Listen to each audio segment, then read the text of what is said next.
इस भक्त की भक्ति के आगे हार गए थे श्री राम। खुद भगवान को लेनी पड़ी थी ऐसी प्रतिज्ञा।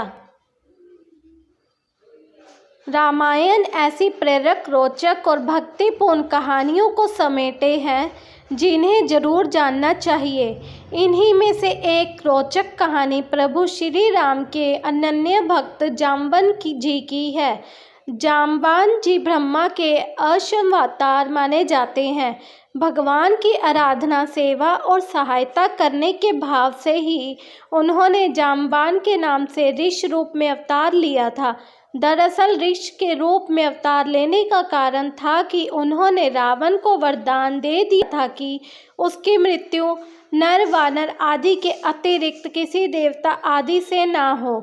इसीलिए उन्होंने सोचा कि अब ऋषि रूप में रहकर ही राम जी की सहायता करेंगे। हनुमान जी को शक्ति का स्मरण कराया। भगवान के रामावतार काल में वे श्री राम के प्रधानमंत्री बनकर रहे। रावण द्वारा सीता के हरण के बाद उनकी खोज करने में वे हनुमान जी के साथ रहे। जब समुद्र पार जाने की किसी की हिम्मत नहीं पड़ रही थी तो जाम्बवन ने ही हनुमान जी को उनकी शक्ति का स्मरण कराया और बताया कि उन्हें लंका जाकर क्या करना है। समय समय पर उचित सलाह देने के साथ ही उन्होंने लंका में युद्ध किया और बहुत से राक्षसों का संहार किया। अयोध्या से नहीं जाना चाहते थे अपने घर। भगवान राम के चरणों में जाम्बवन जी का इतना प्रेम था कि लंका से अयोध्या पहुंचने पर उन्होंने वहां से अपने घर जाने से ही इनकार कर दिया। उनकी जिद थी कि उनके चरणों को छोड़कर वे कहीं नहीं जाएंगे। जब उन्होंने प्रभु श्री राम से द्वापर युग में आकर दर्शन देने की प्रतिज्ञा ले ली तभी उन्होंने अपनी जिद छोड़ी।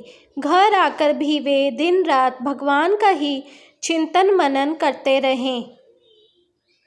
जब जाम्बवन के घर पहुँचे श्री कृष्ण, द्वापर युग में श्री कृष्ण का अवतार हुआ। उसी समय द्वारका के एक यदुवंशी सत्यजित ने सूर्य की उपासना करके स्यमंतक मणि प्राप्त की।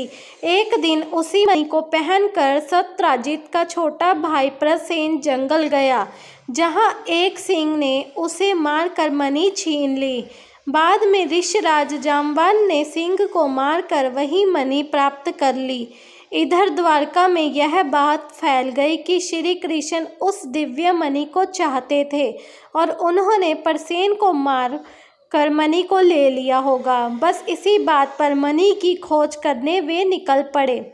जाम्बवन की बेटी से हुआ श्री कृष्ण का विवाह। जब भगवान जाम्बवन के घर पहुँचे तो देखा एक बालक पालने में मणि से खेलते हुए झूला झूल रहा है। अपरिचित को देखकर बालक जोर से रोने लगा।